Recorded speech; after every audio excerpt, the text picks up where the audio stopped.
Hello and welcome to the Rambler Sports Locker. I'm Joaquin Carrig. And I'm Grace Runkel. Well, I don't want to be modest right now, so it is my pleasure to announce that next semester, Joaquin and I will be taking over as co-executive producers. That's right, and let me tell you folks, there will be extreme changes. Oh yes. Well, Grace and I have noticed that this show is predominantly about sports, and to us, we feel that's a tad too narrow. A little bit. I'm right? Oh yeah, Joaquin, you are preaching to the choir. I mean, I didn't sign up to be doing feature stories on games that were made up in a fantasy world. I'm not an amateur. I want to be doing the hard-hitting stuff. My thoughts exactly.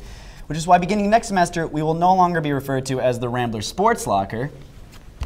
Because move over, Martha Stewart, because Arts and Crafts with Grace and Joaquin is guaranteed to be a TV sensation. But until then, we'll keep Megan and Joe happy and stick to the sports. After winning both of their away games, the men's volleyball team was ranked #1 on Monday by the American Volleyball Coaches Association, which is a first in the program's history. The team started off their weekend away on Friday in Fairfield, Connecticut in a match against Sacred Heart. After losing the first set 25-23, the Ramblers recovered and won the next 3 sets. Sophomore Thomas Jeske led the team with 17 kills, and senior Joseph Smalzer followed closely behind with 13 kills and 7 aces. The Ramblers then traveled to Harvard University on Saturday, where they beat the number 13 ranked home team in 3 sets. Smalzer dominated the court again with 8 kills and 3 aces. This Saturday, the Ramblers will play their first conference game at home in Gentile Arena against number 15, Ohio State. The men's basketball team faced its biggest test of the season when they played number 3 Wichita State on Tuesday. The Ramblers were overmatched, though, falling 57-45 to the Shockers in Wichita. In the first half, Loyola created numerous shot opportunities, but failed to make several easy layups and open jump shots. Meanwhile, Wichita State had no problem putting the ball in the basket, scoring 36 points in the half. The Ramblers managed a meager 18 points, shooting a terrible 28%. Moser must have given a spirited halftime speech because the Ramblers' offense came alive after the break. Milton Doyle scored 14 points in the second half after only managing 2 in the first. The defense had more energy as well, holding the Shockers to just 1 made basket over nearly 10 minutes. The Ramblers cut the lead to 9 at 52-43 with 2.5 minutes left in the game, but that was as close as they got. Wichita State remains undefeated and has proved they belong at the top of the top 25. Although despite the Shockers' talent and size, the Ramblers will definitely give them a run for their money when Wichita State comes to the Joe on February 19th. That wasn't the only game the men's basketball team played since we were last on air. Last Saturday, the Ramblers defeated Northern Iowa 93-87 in overtime, and it was an intense game. Here's Coach Moser giving some pointers to London DeCubo. We'll pick it up in the second half with about 11 minutes to go. A missed 3 by Devin Turk is slammed home by big man Christian Thomas, much to the excitement of the bench. With the second half winding down, star freshman Milton Doyle pulls up for 3, and that's ice in his veins. Tie game at the end of regulation. Those early pointers from Moser must have paid off. DeCubo and the Ramblers locked down on D, forcing overtime. First possession for the Ramblers in overtime. Jeff White cutting to the basket, kicks to a wide open Turk for the triple. And that was smooth sailing after that. One last shot attempt for the Panthers, and that's all she wrote. Final score was 93-87. After the game, Moser praised his team star, Milton Doyle. Milton's hard to guard. You need shot clock guys. You need guys like that can go by you where if you're moving, there's contact made. It's just the way it is. You need those guys. The Ramblers moved to 3-6 in conference and 8-13 overall. They'll take on Southern Illinois this Saturday in Carbondale. Loyola wasn't the only team in the Missouri Valley providing us with high-flying highlights on the hardwood. Nick Amatangelo is standing by with this week's NBC Top 3. Hopefully you've been working on that vertical, Nick. Not quite, Grace. Not quite. But apparently these guys have been. Luckily, this week was chock full of everyone's favorite play, the dunk. So without further ado, here are your NBC Top 3 dunks of last week. Number 3, you saw it earlier. Let's see it one more time. Ramblers hosting the UNI Panthers. Christian Thomas catches a Devin Turk miss, and he just slams it home. Let's take one more look at that. Thomas reads the play perfectly, elevates it, and takes it to the house. Loyola holds on in overtime 93-87.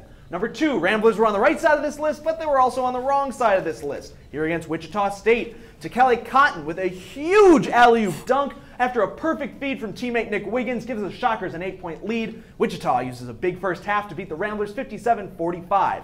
And your number 1 NBC Dunk of the Week goes to what? Coale Cotton again? That's right. Here he is against Illinois State. Absolutely Posterizing Junior John Jones, Wichita rolls over the Redbirds 70-55. It might be frigid outside, but the Shockers are on fire. They're one of only 3 teams left in Division I that haven't lost yet, and they got the number 4 ranking to prove it. So that is this week's MVC Top 3. Thanks, Nick. We'll see if the Shockers are still undefeated after they come and visit the Ramblers here at Gentile. High expectations, I like it. Yes. What is great flow, big sticks, and hits hard? Of course, we're talking about the Loyola men's club hockey team. Madeline Kenny tells us why they're especially ready for their upcoming game. Dangle, Snipe, Selly, Loyola's club hockey team is wrapping up one of their best seasons to date. Edgy. With the win against Northwestern, the Ramblers would all but lock up their spot in the playoffs. But what's different about this team than previous ones?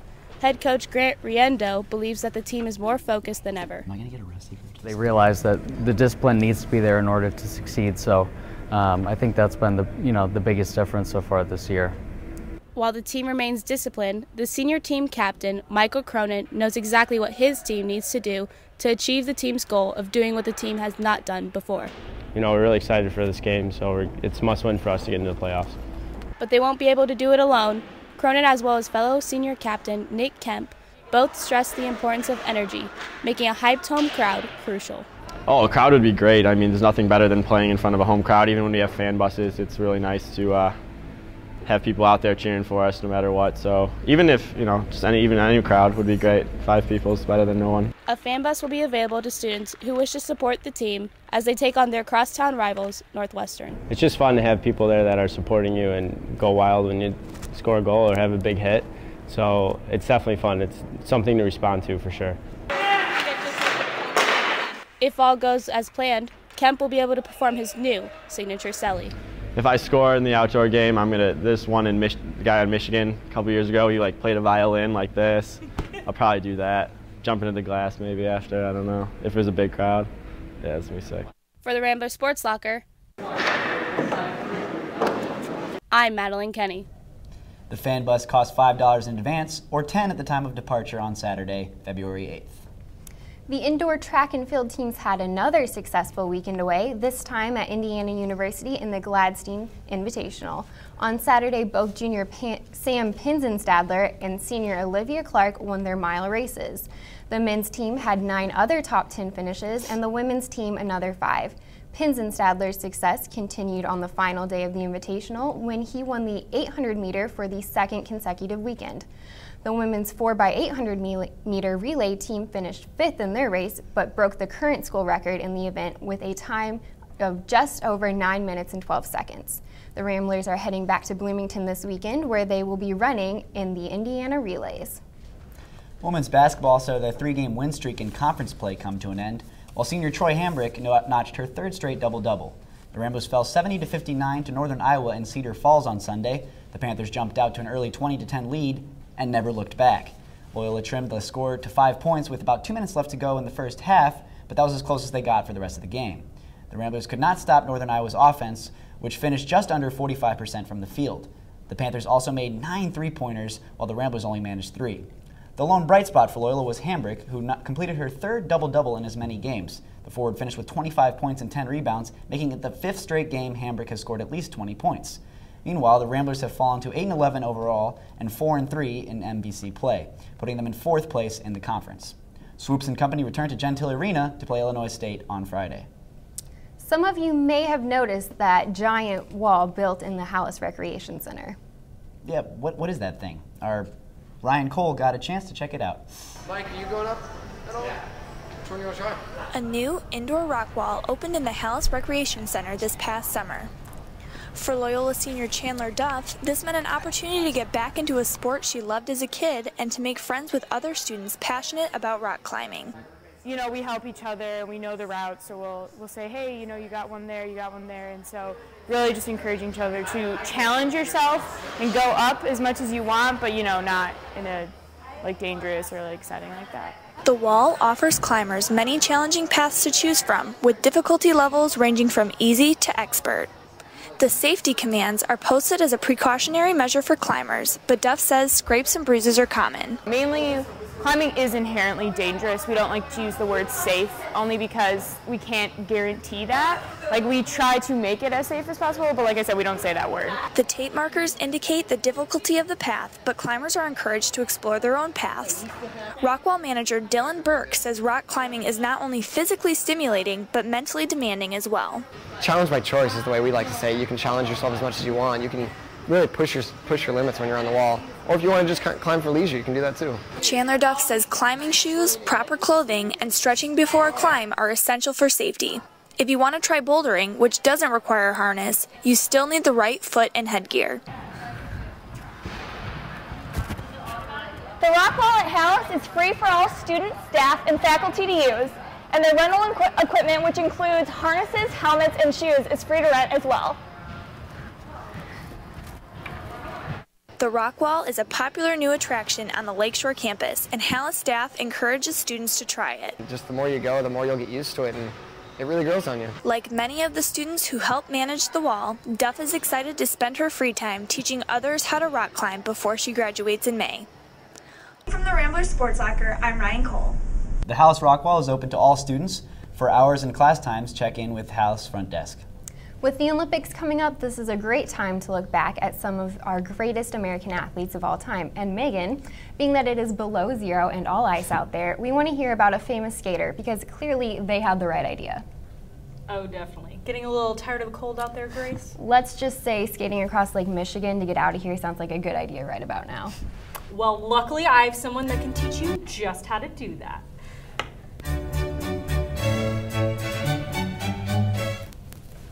On this day in history, Olympic gold medalist and speed skating sensation Dan Jansen set a new world record.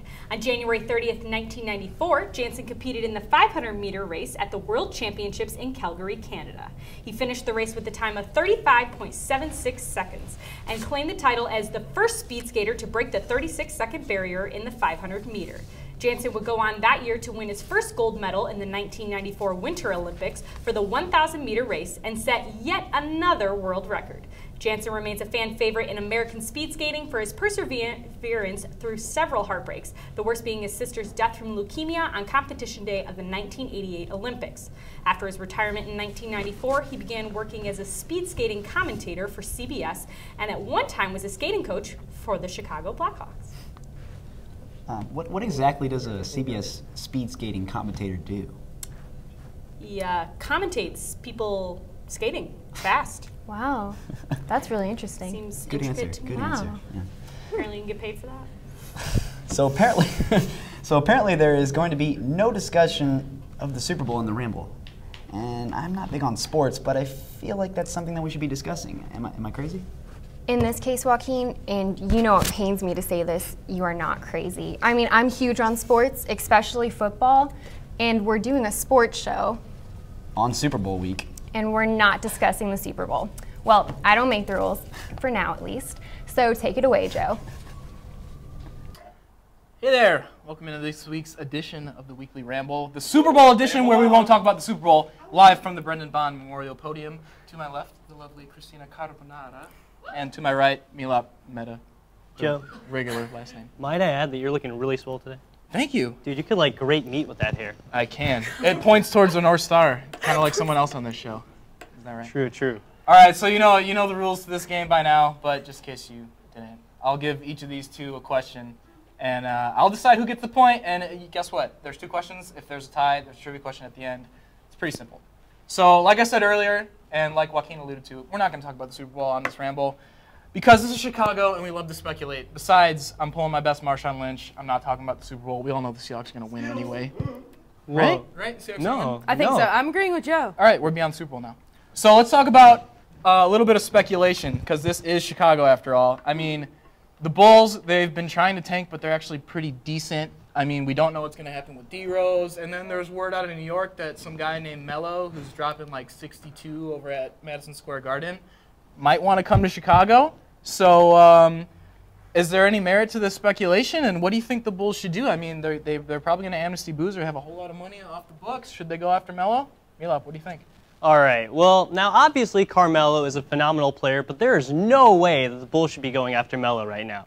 For starters, we've clearly seen with the Dang trade, where they got rid of him for literally nothing, that the Bulls don't want to go over the salary cap, especially pay the luxury tax. Now, they only have $10 million next year until they hit the luxury tax, and with Mirotic coming over, they have no money for Melo. And Melo does not want to play for another bad team. I mean, the Bulls would literally have to get rid of both Noah and Gibson to have Melo on that team. And when you just consider that, he's not going to do well, the Bulls aren't going to do well, it's just a bad fit. No way he should come. Well, he's not going to do well. Okay. What do you think? Like, do I think if he's going to join? Should he come to the Bulls? Should he? Should he? Or should the Bulls try to sign him? I mean, it'd probably be in their best interest, because he is a great player. He's been racking up some big points, scoring at least 24 points or more per game in his last 3 games, and he had that 62-point game. Right. But I think Carmelo's happy where he is. They even took it in speculation when he was in an interview and they asked him about it. He cut them off saying, not at all, not at all. And also in an interview they had with his wife, she even said that he was definitely going to stay with the Bulls. I'm sorry, not the Bulls, the Knicks. So, I don't know. I don't really see him going anywhere, but I don't know. All right, well, I disagree with you both, but I'm not going to pull a Brendan Bond and give myself the point, even though I really want to. All right, but you did mention the Lala factor, which is going to play a big role, and you also said that they're definitely bringing Mirotic over. That's still in question. So there definitely could be some cap room to play with. $10 million isn't going to buy you Carmelo. No, but they could get clear $16 million more by getting Boozer off the books, and Dang's whole contract is gone. So. Well, that's 10 million cap spaces, including Dang being gone. Kristina gets a point. Oh. She gets point number 1, and the crowd is definitely not into this anymore. We can't even see the marker, so let's just get on with this next question. Whatever. Men's volleyball, number 1 in the nation, kind of a big deal. They're literally killing it, and they beat, let's see, number 1 UC Irvine. Number 3 BYU, number 3 Harvard on the road. Can they turn this number 1 national ranking into a national championship? What do you think? I definitely think they can. They definitely have the potential, and also they're tied for first now with UCLA. But with the players they have now, the hard work they're putting out, they should. I definitely see them bringing in the national championship. Okay, Mila, what do you think? Well, that was a very lovely answer by my colleague.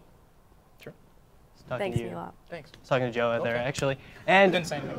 Of course that this team will definitely, they will take this home the national title. I mean, they are perfect across the board. You've got Nick Olson, who is the best defender in the country. He leads all college volleyball players in blocks per set. Then when you add Joe Smalzer and Thomas Chesky on the offensive side, this team has no weakness. I mean, there's no way anyone can take them down. The only way USC did was after they had to face 2 top 3 opponents back-to-back. I mean, when this team gets their time to play, there's no one that can take them. Championship. Right, yeah, exactly. And we're hosting the Final Four this year at Gentile Arena, so that's a huge upper hand. Both said the same thing again, but Milop committed way harder. So I'm going to have to go Milop with this point. Hey, look, tie. Okay, so trivia time. Oh, side note, go Gentile Arena. They're playing number 15 OSU this Saturday, so be out there, support your Ramblers. Sticking with the Ramblers for this trivia question. There were first place voting. That's why they shared the number 1 spot with UCLA. How many first place votes did Loyola receive? 39. Okay. 28. All right. Well, technically, that's closer. It's 11, but I mean, neither of you guys were in the ballpark. But whatever. We both busted. Kristina gets the second point and the W. If you disagree, you can go on Facebook. You can go on RamblerSportsLocker.com when we finally get that on the air. If you disagree with me, let's vote. Let's vote. Let us know all about it. Meanwhile, back to the desk with Joaquin and Grace. Okay, Melo is not going anywhere, folks. At least not by Sunday, which is the Super Bowl, and thus the more pertinent thing. And on Super Bowl Sunday, nothing, and I mean nothing, is more pertinent than eating a sour cream bacon dip made by our very own Rebekah Baer. As you know, the Super Bowl is coming up next Sunday, and I'm here with the Sports Locker's resident cooking expert to come up with some cheap, fun ways for college students to celebrate the Super Bowl. Yeah, so for this year's Super Bowl, I'm going to make one of my all-time favorites. We got some bacon ranch dip. It's perfect because, well, everyone gets excited about the Super Bowl for numerous reasons. My personal favorite, although I do enjoy the sports aspect of it, especially the Broncos, go Broncos, I get even more excited about making things for the Super Bowl parties. So today we're going to go ahead and make some bacon ranch cheddar dip. So you start with a 6-ounce or 16-ounce container of sour cream. You're going to go ahead and dump this into the mixing bowl. And once you get that all in there, you're going to go ahead and mix in with it a 1-ounce package of ranch salad dressing. Now, I personally like doing, you can do this recipe either with bacon bits or with actual bacon. I personally like using the actual bacon. It takes a little bit longer, but I think that you get a general overall better flavor. So after we get done mixing this in, we'll move on to the bacon step.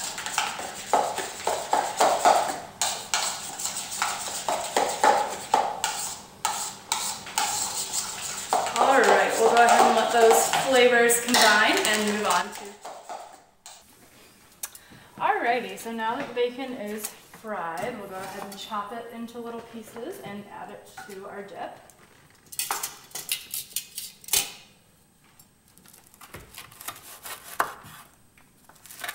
And you can kind of do them as small as you like. I think a little bit the smaller the better, just so you don't have too big of chunks, but it's not a super precise size. Chopped into bits. Go ahead and get the bowl with the sour cream and ranch dip. Go ahead and add this in.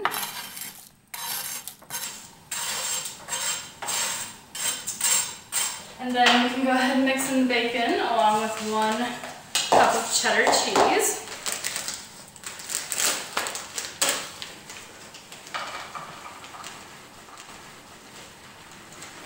You know, you can do vegetarian bacon. You could even make the same, just the ranch cheese dip without the bacon. Really easy, really cheap. So once everything is mixed up, we'll just go ahead and put it in the fridge for about 20 minutes to let it go ahead and set. And then in 20 minutes, it's ready to serve. So there you go, easy, cheap, and effective. Take to all your Super Bowl parties, any parties for that matter, but. Well, thank you, Rebekah, and thank you for showing us how to make this really delicious dip. And I don't have an allegiance in the Super Bowl, so go whichever team you want to win. Back to you. And that was the extent of our in-depth analysis of the Super Bowl this weekend. I hope that helped you decide your winner for the big game. So Joaquin, what are you going to be doing for the Super Bowl? Learning how to crochet, actually. Okay. No.